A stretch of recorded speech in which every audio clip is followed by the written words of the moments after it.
Hiya, Richard Bradshaw here for the Huntsman channel. Now the rifle I'm going to be taking a quick look at today, I did have certain reservations about. It's not the reliability or the quality of the rifle that I had my worries and my doubts.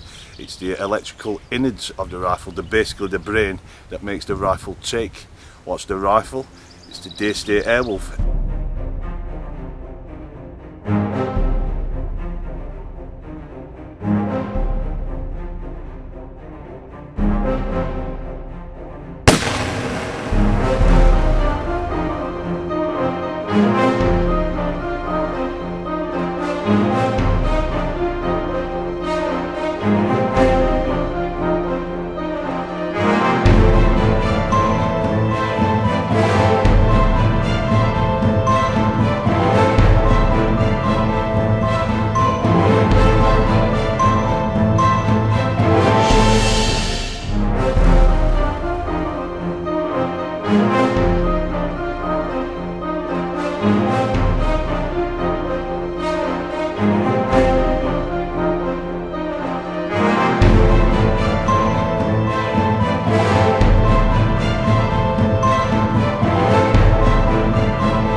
Now, as your average PCP rifles work, air reservoir, trigger adjustment, indexing the next shot, etc. are all performed mechanically in some form or other, but not so with the Airwolf.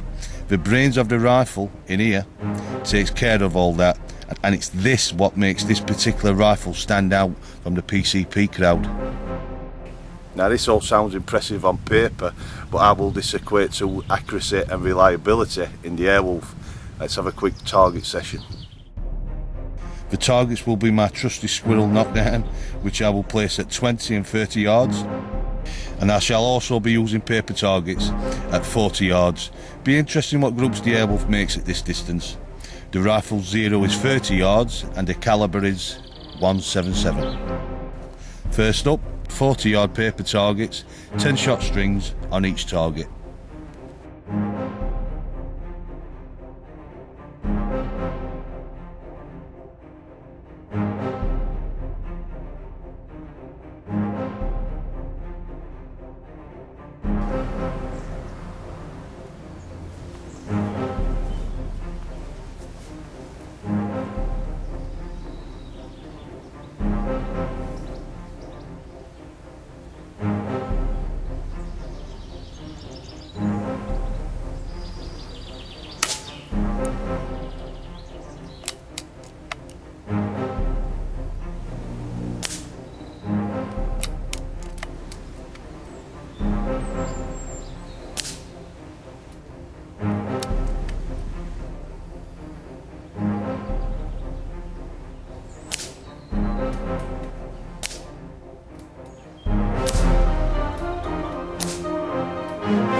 so far so good. That was the Airwolf at 40 yards on the paper targets. Pretty good grouping, I must say. Now I'm going to go on to my trusty little squirrel knockdown, and this is going to be 20 and 30 yards.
This crow I'd been watching for a good 5 minutes on backside at barn, on backside at granary.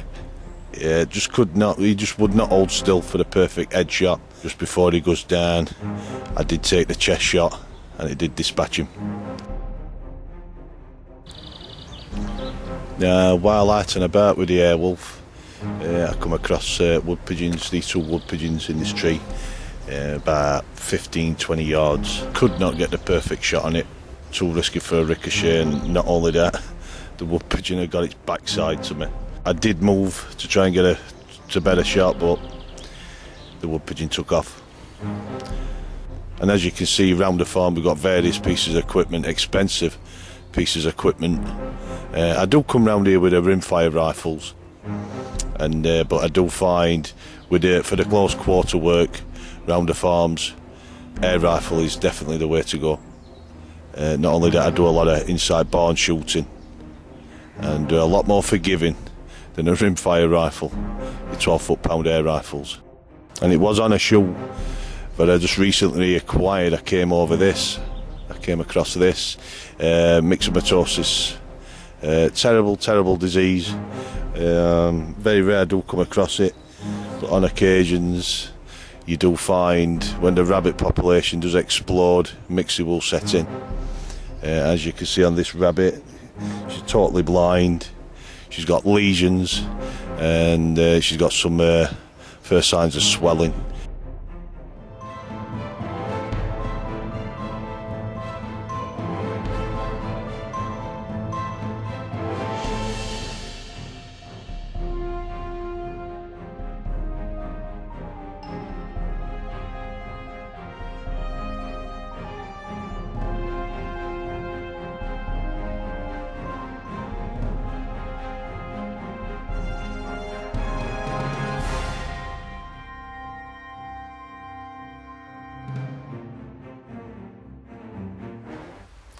Now, if you've just seen the shot that I've just taken on this particular grey, it was a 20-yard shot, elevated, pretty easy shot. There were no branch or leaf cover blocking my view. A clean edge shot, which I will say with a calibre 177, I always try and go for the edge shot. You can always over penetrate with a 177 calibre, and wherever possible, go for the edge shot. And we all know what damage the grey squirrel does, not only to the surrounding trees but also to the native red squirrel population. So that's one less grey squirrel to contend with, at least. So that was the Daystate Airwolf Tactical. Pluses and minuses for the rifle. Pluses for me, I'm going to have to start with the stock again. As with the Air Ranger that I did in the past videos, I think Daystate are onto a winner with the rubberized stock. I absolutely love the Fummel stock. Excellently balanced, really nice shape to it. It is really a pleasure to hold and use. The trigger, it's amazing out of the box, the electronic trigger. It's basically like just switching a switch. There's really no really any pull on the trigger. Can't really big up the trigger enough. Excellent trigger, outstanding. I just love a rifle. It tested my abilities today, and that's what I like about the rifle. It will easily outshoot and outperform myself as a shooter. For targets that I've been taking today, again, any misses, I can honestly say, and on my heart, I think it was down to me again. Again, I'm rushing for the camera. I'm at a tight time constraint. I'm working against battery time, etc. And I do honestly think it was down to me. It performed exceptionally well at the 40-yard distance target shoot. Really good grouping, and then at times pellet on pellet, which is very nice. Onto the electronics and the brains inside the Airwolf. Now, as I said at the beginning of the video, I did have my reservations about it, and I did quite balk at the idea of an electronic PCP. I can honestly say, after a few months having this gun in my possession, those fears have totally gone. The readout is easy to program. It's not complicated at all. Just set the readouts to your preference, and away you go. Just enjoy the rifle, knowing that all the technical stuff and all the gubbins is being taken care of by the little brain inside the rifle. Minuses, again, I'm going to go on to the price. I think this coming in over £1,200. That could put a lot of people off, but as an hunting tool, I think it far outweighs the asking price. Very impressive piece of kit.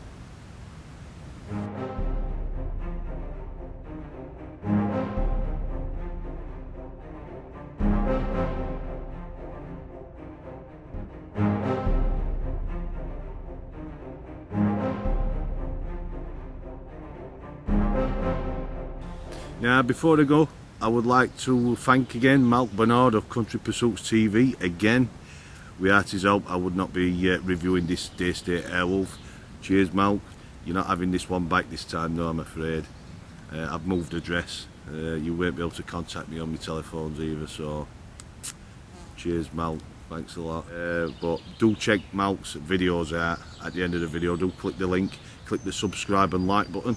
Malk and Tarek recently did a video on this exact rifle, and do check it out, and it's a very good video. Now just before I do go, do take a look at this. Now it comes to this part in the video that I'm most excited about. Now it's a first for me, it's a first for the channel.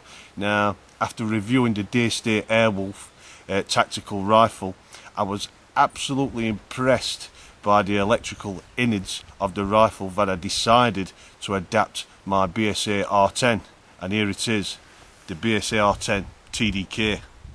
Now what you see here is basically a prototype, so it's a rough around the edges in certain places. Now we've got a standard TDK, that's the BSA TDK comes in. It's a bit loose, but that bit of glue that'll stick it. We've got a wire here. If I just connect it into the trigger and then adapt it to fit my air reservoir, and I should get roughly about 1,000 shots out of a 230 bar bottle.